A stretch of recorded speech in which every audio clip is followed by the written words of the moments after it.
Her signature hats and cheerful demeanor set her apart from other Low Country singers. But today, Monique Melendez is here with her daughter, Mariana, to spread hope during HPE Awareness Week. We're so glad to have you, Monique. Thank you for having me. And welcome to Sweet Mariana. So glad to have you ladies with us.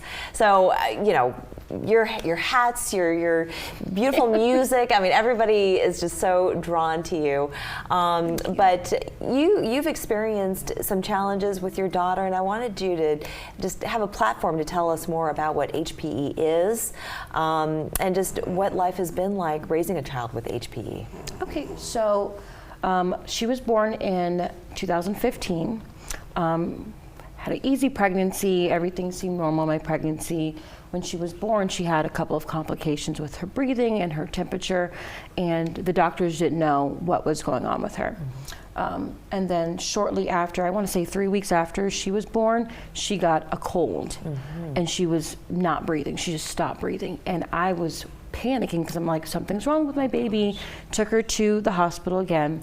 They did a bunch of scans, MRIs, and came back to me, and they were like, she has a brain disorder called Holoprosencephaly.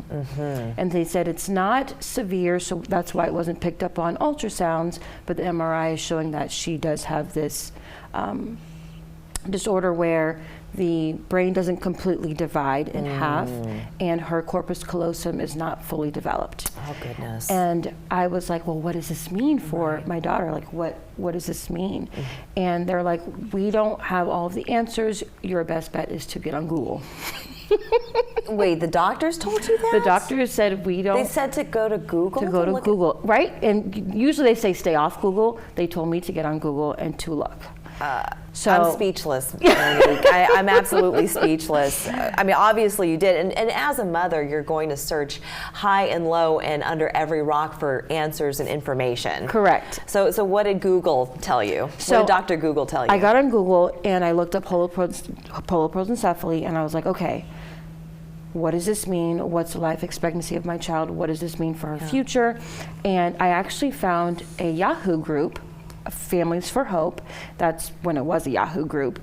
And I sent a message requesting to be part of the group, and I asked, you know, other moms and other parents, what does this mean for my kid? Because the doctors don't really know here in my state.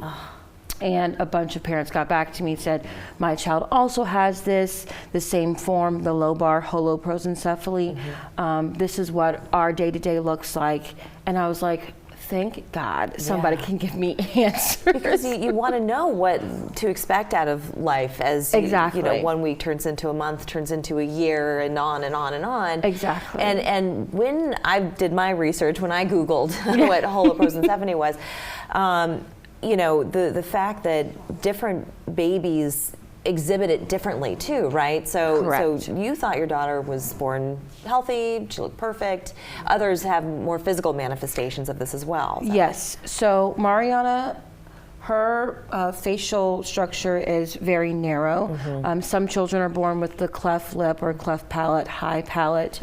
Mariana's is all formed, but it's extremely narrow. So she does have some breathing difficulties. When she gets sick, she gets really junky.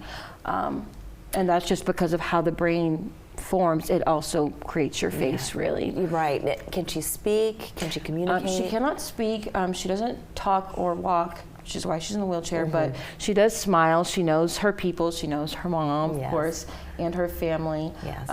When she's happy, she's really happy. When she's angry, she's really angry. Like a normal child. Like a normal 7-year-old child. And in reading the statistics, so a lot of these pregnancies end up as miscarriages. Correct. So it's rare when a child is actually born with HPE. Yes, and the fact that they live past infancy as well. It's truly a blessing. Absolutely. And I think that's why so many doctors don't have a lot of research in the beginning, because like you said, they resulted in miscarriage.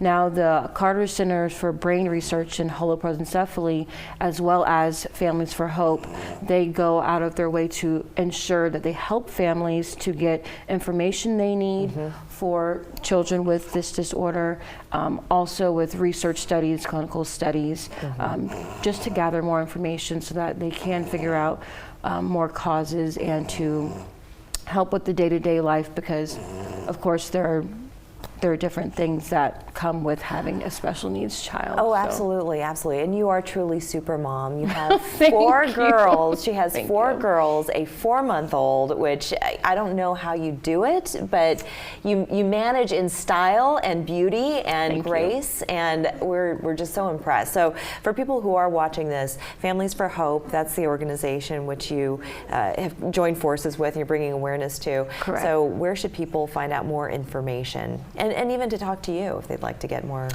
personal connection. So Families for Hope Incorporated, they do have a Facebook private group for people to come into the group and question if they have children with Holoprosencephaly. We say HPE for short. Yes. And then also, like I said, the Carter Centers for Brain Research, they're super helpful in ensuring that they get information to the public, just with research and everything like that. Wonderful. And that's definitely who I reached out to in terms of Mariana, just you know, making sure I get all the resources and help that I need and other families need. That's wonderful. Well, Monique, thank you so much for sharing, and thank you so much, Mariana, for being here as well. So beautiful, both of you. Again, thank you for sharing. Thank you. We're back after this.